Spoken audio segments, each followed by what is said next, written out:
Today's daf is daf Chaf Beis, and we'll start with Barte on the third line. Barte ben Bito de Rabbi Yanai Saba. So Rabbi Yanai Saba is the grandfather, and his grandson, the son of his daughter, also Lakameh, came in front of his grandfather Rabbi Yanai Saba in order to be matir his ned. Amalei, so Rabbi Yanai starts interrogating him. Ilu haviyadis de paschim pinkasach. If you would have known the severity of Nedarim, that as a result of the fact that a person takes a neder, they open up his ledger up in Shamayim and they start investigating and checking his maisim, umemashmashin the ovadach, and they do a thorough checkup, a bedika of his maisim. Are they good maisim, or are they not maisim? Mina darta, had you known that, the severity of Nedarim, would you have gotten involved in taking such a neder? And the Ran explains that when a person takes a neder, he sort of presents himself as if he's a chassid, that he's absolutely sure of himself, that he won't violate his neder, and he won't be nichshal. He could be machzik as atzmo ben nidro. Oh, so you're such a big shot. Then they start checking you out in Shemayim to see if really in truth you are as you say you are. And the Rush adds a little bit here to the Ran, and he says that a neder, a noder, as we'll see later on, is called a Russia, and we've seen it already in the past. And therefore, once you're in Russia, they open up your records up in Shamayim, they recheck them, reevaluate them. Now, we're going to have a whole series of stories here about how the Chacham, in front of whom they came for Hatos Nedarim, would ask him questions about the severity of Nedarim.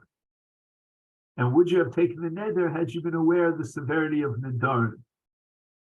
And truth be told, the Gemara is going to say that that's not really the way we should go about investigating the noder who comes in front of the Chacham for Torah.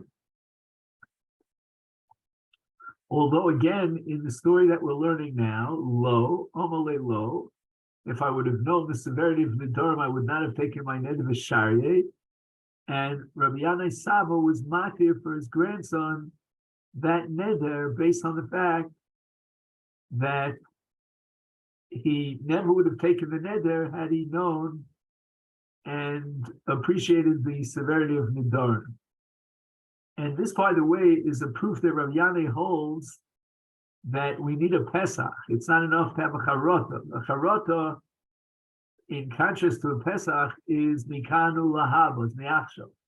Whereas a Pesach goes back to the moment that he took the neder. From the fact that Rabbi Yanai Saba investigated him to find out would he have taken the neder, and he takes him back to the Shas HaNeder, that indicates that he is looking for a Pesach, but ein poschin becharota. But you know what?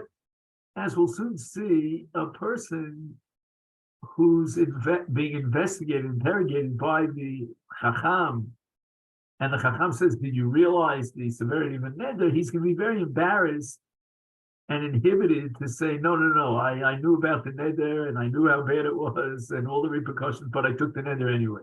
That would present himself in a bad light.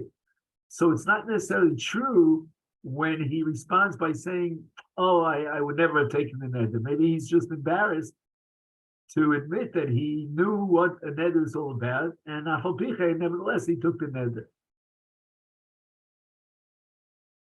Now, the Marsha says the following. In Avos Per Gimel, it says, "Hapinchas pasuach v'yad koseves." So why do we say that a noder is going to cause that they open up his Pinchas up in Shemayim? It says regarding everyone that there's always a ledger that's open in Shemayim, and the Marsha answers that's talking about a case of someone who already sinned, and his books are open as a result of his sin. But here we're talking about someone who's a noder, he didn't violate his neder, and therefore you would say that there's no reason, there's no chait that should press the Beis Din Shel Mala to open up his pinkos. But Kamashmalan is no. If he's a big shot and he says, "Oh, I'm going to be able to hang in there and observe my neder," then we're going to check him out up in Shamayim. Rabbi Abba Mikra, what is the source from which we understand that when a person takes a neder, they open up his personal ledger up in Shamayim? And he quotes the pasuk in Mishlei Perkaf. It says, "V'achar nedarim levaker." After a person takes a neder, then up in Shamayim, they're mevaker, which means that bodek is ma'aser. But the Gemara comments, the afagav the pasuk Rabbi Yanai, even though this was the method of Rabbi Yanai to be matir neder, anan lo paschin leha. We do not follow this halacha. We're always afraid that once you present the severity of a neder to the noder and ask him if he would have known, would he be mischaret, then even though he's not really genuinely mischaret, but he's embarrassed, he doesn't want to be a chutzpahdik and show that, he doesn't care about the severity of Nedarim and what's going on in Shamayim, but it's not a sincere, honest to goodness charot.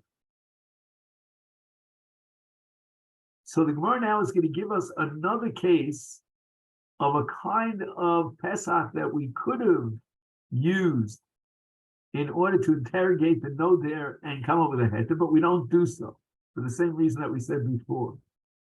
And we're not going to try to evince a response of a charota based on the statement that we're going to learn now. The Omer Rabbi Bar Barchan Rabbi Yochanan my Pasachle Rabbi Gamliel Ahu Sava. So there was some elder statesman who came in front of Rabbi Gamliel, and for a Hataras Nedarim, Rabbi Gamliel interrogated him, and he said, "Do you know about this drasha again of a pasuk in Mishlei? Yesh bote kimat karos charev ulashon chacham marape." What does this mean? Kol abote, a person who is mevate b'srasayim a neder, he expresses, he enunciates a neder. Roy, he deserves l'dokro b'cheret, that he should be punished for that. Why? Because we don't believe and rely on him that he'll really be Mekayim his neder. Ella, but the takana is, if you already took the neder, b'di'eved, then l'shon chacham merape. Go to the chachamim, they will give you a refuah, they're going to be mati your neder. And in this particular approach of Rabbi Gamliel, the Gemara is pointing out here that we do not accept this approach. We're not going to tell them, no, there would you have known this drasha on this pasuk about how the person who takes a neder is royally dokra b'chev. Would you have taken a neder? No. We're always afraid that maybe by teaching him about the severity of the neder, he's going to be embarrassed to say, well, I would have taken the neder anyway. He's going to say, no, now I know I shouldn't have taken the neder, and I wouldn't have taken the neder, and so forth and so on. He wants to present himself in a good light, and he's going to say he was mischaret, but in truth, he wasn't mischaret. Another situation which we reject as a method of Hataras Nedarim, v'lo paschina b'ha acharnaisa, the sign we learned in the Brisa, Rabbi Nosson Omer hanoder, how chomer is it to take a neder? It's ki'ilu bana bama. It's as if he set up a bana of his manazeh. Once Shlomo Melech had built the second Mikdash, from then on, there was an Isur Bamos Liolam, and this person went ahead and he built a bama, and this bama represents a personal kind of service. And when a person takes a neder, he's like building a bama. He's taking upon himself a personal service above and beyond what the Torah requires. And the Isur Bamos is derived from a pasuk in Dvarim Perek Tezayin below Sakim L'chol Matseva. In other words, to be makir on a matseva during the time of Isur Bamos is a lav in the Torah. And even talking L'chol Matseva, even building this matzeva, erecting it, that itself is an avera. Not everyone agrees with that. Some say that the B'niyas Habama is not in and itself an avera, but rather when he brings a carbon on the bama, that's when he violates the avera. And that's the equation that we said before between a noder and a bona bama, that the noder thinks he's doing a good thing. After all, he's adding new isurim upon himself. The Torah didn't prohibit him. And in truth, he's like a bona bama, that the Torah commands us to bring karbanos, but within limit. You don't have to bring it within the confines of the Beis HaMikdash. He wants to go beyond and show, well, I'm going to erect my own personal bama. And the Torah prohibits this. So it's not a good idea to go beyond what the Torah prohibits and take upon yourself additional prohibition. Then Rabbi Nosson goes a step further. Amakaimo, and when he fulfills his neder, and he refuses to go to a chacham to be matir his neder, then he increases the severity of his avera. And kilu makar v'lei karbon. It's as if he brought a carbon on a bama, which is chutei chutz. And when a person takes a neder, he's makayim his neder, then he indicates that this is the right way to go. I want to get used to this kind of approach where I'll take Nedarim and I'll fulfill them. So he fills himself into thinking that this is a good thing. He gets used to the habit of doing these Nedarim. And in truth, it's like a person who goes ahead and he's makriv a carbon on a bama, convinces himself that he's doing a great thing. And in effect, there's a double avera, because first of all, he built the bama, second of all, he was makriv on the bama here too. There's a double avera. Bad enough that he took the neder, but he has the option of going to a chacham to be makriv the neder. He doesn't take advantage of that option. However, the Meiri points out that this whole sugi that we're learning applies only exclusively to Nidre Isur. But with regard to Nidre Hegdesh, mitzvah l'kaimon, the ainli shoel. We should not be shoel on Nidre Hegdesh, only on Nidre Isur. The Gemara clarifies. How do we paskin? Is this a good idea to bring a noder to Ta'ataris Nedarim through a Pesach, Bereisha, by telling him, Ha-noder ki'u bona bama. And the Gemara says now that yes, it's a good idea. We're allowed to ask the neder, does he realize, is he aware of the Chomras ha-neder, that he's like a bona bama? And if you would have known that at the time of the neder, would you have taken the neder? And in this case, we're not afraid that he'll be so embarrassed to say, I would have taken the neder anyway, and I'm not impressed by this. Then he'll lie and he'll say, Harot, I never would have taken the neder. We assume that he is genuine and honest about it. Now, we're going to have a machlokas about the seifa. In a case where the chacham wants to be matir the neder by Pesach and asking the noder, would you have taken the neder had you known that he who's makayim his neder makes it even to a more severe violation? He's like chayav for shchutei chutz, that's a thief kares. And it's ki'ilu makriv alav karma, not bad enough that he built the bama, but now he was makriv on the bama. Rav is still nervous that by telling him how severe the neder is, that even when he's makayim the neder, he thinks he's a great tzaddik and he's going to get brownie points for it. It's ki'ilu hikriv karma b'chutz. And again, that's a very chumer d'ke isur, and it might scare him off. He's embarrassed to deny the Chumas HaVera and the Chumas HaNeder, and he's going to say, yeah, I'm Mischar, out of embarrassment, but he's not really sincere.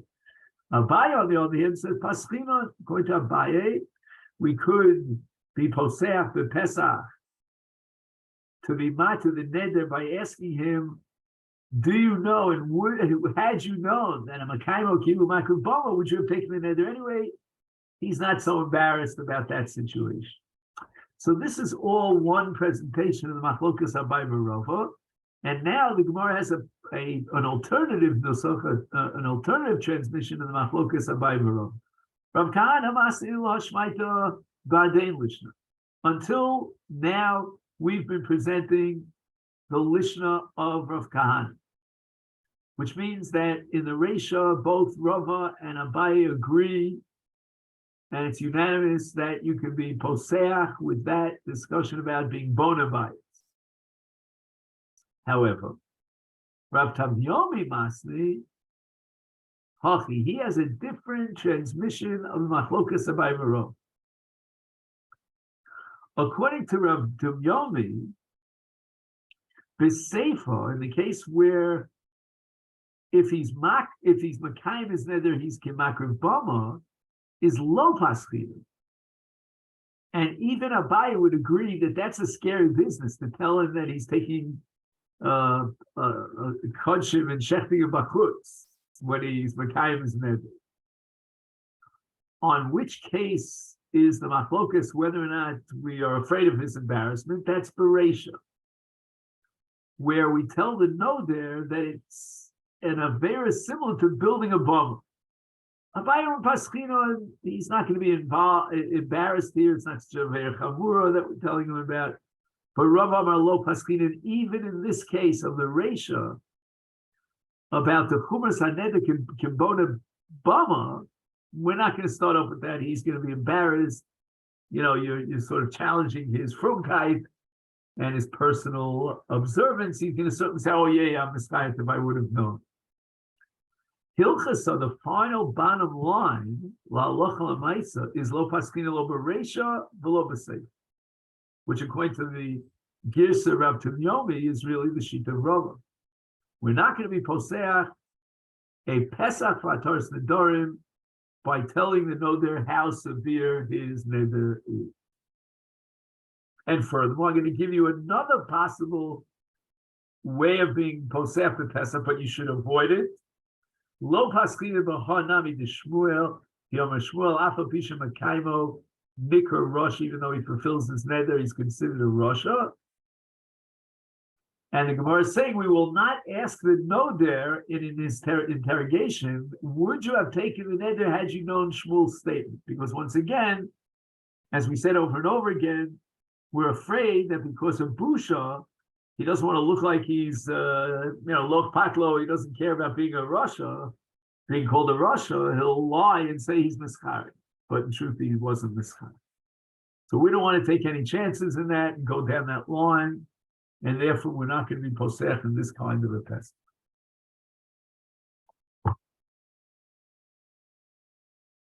Now at this point, the Gemara investigates this principle that Shmuel formulates, that a person who takes a neder and is makayim his neder is called a rasha, which is not intuitive.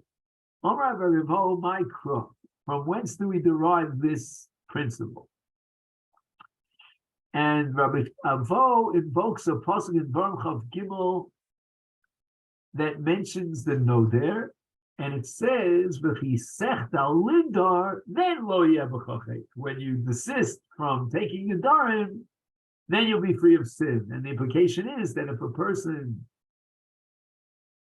is not desistant, he doesn't desist from taking Neder, he goes and takes Neder, then he is a chotel. Only that the person who's chodel minidro, minidor, lo yeh bochet. But a person who is Eino chodel minidor, which means he's noder, that's a chait. Now, once we've understood that a noder is considered a person who has a chait, then we have a right to add a gzera shava. What gzera shava? The pasuk says ki sechdal. So that's a conjugated verb, the noun of which is chadola. The yol of chadola, chadola. There's another parsha in which we see the word chadola, and he's called a Russian explicitly. Ksiv hacha here in Neder it says v'chisechta lindor, so we have the word chadola. Uksiv hasam, and in the beginning of Sefer Eov it says sham rishoim chadlu rogus. Again, the word chadlu, which is the same shorish as techdal, and it's called sham rishoim.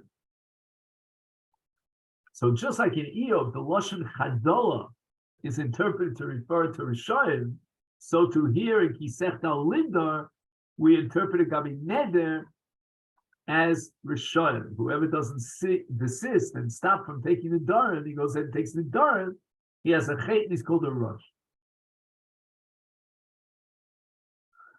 And now Rav Yosef is going to tell us that I have a proof from a Mishnah that a person who takes a neder is Makayim is neder is called a rush. Rav Yosef Hamanachna Nitnina. This is a Mishnah we had back on Daf Tes. Kinidrek Sherim Lo Amar Klum. Kinidrek Shoyim Neder not Benazir become the Shvur. The Mishnah tells us that a person takes a neder with the lashon of Kiksherim, that's not a neder, because Ksherim don't take Nedarim, so you're saying something that's total gibberish. But if, on the other hand, he says Kinidre Rishoyim, then it's a Neder, it's Nazirus, it's a carbon, it's a Shua. That's the Derech Rishoyim to take Nedarim. So if he invokes the Nidre Rishoyim, that is really what the Neder is all about. Now, this Mishnah on Daf Tes is addressing the sugya of Yodayim, of Yodos Nedarim. And therefore, if there was no Nazir that passed in front of him and he said, Kinidri Rishoyim Hareini, so then it becomes a Yad L'Neder, but only on condition that there's a Nazir over Lefanav. Because when a Nazir is over Lefanav, and then he says Hareini, he's saying Hareini Kamohu, I want to be like him. Or, for example, you have a behemoth korban, a zevach, that's right in front of him, and he declares Kinidre Rishoyim Alai. And what does he mean? I'm chayev to bring this behemoth as a korban. But he opens up his neder with the words Kinidre Rishoyim. So you might think that's not a really valid lashon and neder, but don't forget the opposite is true. It's a very valid lashon and neder, because this is what Rishonim do. They take the dirt. You know, sometimes out of anger they take a neder, but it's common amongst the Rishonim. Now, let's say he had a piece of bread in front of him, and he says, "Kinidri Rishonim heimenu shelo ochal kikar zu," which means he's taking a shvua not to eat this kikar. The neder would be chal nazirus the shvua. Why? Because Kinidri Rishonim. That's exactly true. It's accurate. It's derech Rishonim to take shvuas and nedarim and kavos nazirus. But if he says Kinidrik Sherim already, or Kinidrik Sherim Alai, or Kinidrik Sherim Hebenu, then there's no chalos nazirus, no neder, no shvua. It's ein derech haksherim lindar, and therefore he doesn't even have the beginning of a lashon of a neder. It's not even yodayim lindar. So this concept that a person takes a neder, even though he's Makayim his neder, is called a Rasha, is both borne out by the Joshua Rabbi Yavon from the Pasuk in Eov, the Gzeir Shalom, and by the diuk of Rav Yosef in our Mishnah. Now, since we're talking about Nedarim, perhaps the most common cause of a person to take a neder is kas. He gets into a tizzy, he's lost his control, he's saying things and doing things that, you know, that if he was calmed down, he never would do, but he's in a state of kas. And therefore, we have now a long agadita here about the terrible nature of kas. Amar Rav Shmuel bar Nachmani, Amar Rav Yonasan, Kol HaKohes, Kol Minei Gehenim Sholten Bo. In other words, he deserves Gehenna because Kas is like Kfira. He's denying the hand of God. If he understood that this was part of a divine plan and there was divine supervision and providence, he never would have gotten angry. So therefore, he's going to get all the ownership of Gehenna. Shenema, where do we see this from? In Kohel's Perek Yud, V'aser kascha milibcha, v'aver ra'a mibsarecha. In other words, by removing and staying far away from kas, removing it from your heart entirely, then you're saving yourself ra'a b'sarecha. What's ra'a b'sarecha? It's a ra'a Gehenna. How do we know that the word Ra is referring to Gehenna? Shenemar kol po Hashem l'manehu, v'gam rasha liyom ra'ah. Everything that God created was to be mishtabeach l'kvodi, and even in Russia, there's a shevach HaKadosh Baruch Hu when they punish the Russia on that Yom Ra, which is a reference to Gehenna, is mishtabeach Shem Hashem. So we see that the word Ra'ah is Gehenna. V'lo'od, el tachtonios, which I guess called the hemorrhoids, I don't know exactly what they say in the English translation. He calls it choli sheyesh l'adam min hakavod, sholtos bo. Now, as a person who gets angry is going to suffer in his digestive system, in his stomach. And we derive this from a pasuk in Dvarim at the end of the Chumash, and Nemar, when it's talking about the exile, v'nasan Hashem lecha sham leiv ragas v'chilyon einayim v'davon nafesh. But what's causing all these terrible things? Ezu davish mechalas ha'einayim Umadi v'sanefesh, and the Omer elu hatachtonios. So you see, it says leiv roges. Once it says leiv roges, that's going to cause kilyan einayim and all sorts of cholim in his belly, and also davon nefesh, a state of anxiety. Hashem Yishma. And all this is because of a leiv rogus, which is kas. Ula, the maske the li'ara d'Yisrael. Unbelievable story here. Whoa, I have trouble with this story. Ula makes aliyah from Babel to Eretz Yisrael, and he's accompanied by two scholars, or two Jews, Islavule train b'nei Chozoi Madei. These are members of the town of the community of Mechozo. They're called Chozoi. So it's now Ula together with two Jews. Now others will say that these other two characters here were good, and that's important. We'll see why. One kills the other one. He gets so angry at his friend that he kills him. Amalei, so the Rotzeach turns to Ula and he asks him, Yos Avdi, did I do the right thing? Now Ula's in a bind here. He doesn't want to be Machzik Yidei Avera, but on the other hand, maybe the guy's going to kill him too if he's so angry. Amalei Ula says to him, yeah, you did the right thing. Not only that, Ula adds another thing. Uprale beis hashchita. Like open up the entire neck of the guy that you just shechted and let him die as quickly as possible. And it's finished the job. Later, Kiyosel Kami to Rabbi Yochanan, Ula comes in front of Rabbi Yochanan and he tells him the story, right? Because Rabbi Yochanan was in Eretz Yisrael. So now Ula comes out. So he tells him the whole story, what happened on the way to Eretz Yisrael. Amalei, Ula asks Rabbi Yochanan, Dilma Chas V'Shalom Achziki Yidei Ovrei Avera. Did I do the wrong thing? By being mechazik yidei over avera, I'm giving them a chizik. I'm saying, oh yeah, you did the right thing. Amalei Rabbi Yochanan says no. Nafshal chitzal. You don't have anything to worry about. you were involved in saving your own skin. Because if not, if that you didn't yes him and agree with him, then he might have killed you. Now, Rabbi Yochanan assumed that this whole murder took place in Eretz Yisrael. The Kamatame and Rabbi Yochanan was in a state of bewilderment because he didn't think that such a murder could happen in Eretz Yisrael. It says in the pasuk, "V'nasan Hashem lecha sham lev ragos." Emphasize the word sham. Sham is b'Bavel ksiv. It's chutz la'aretz.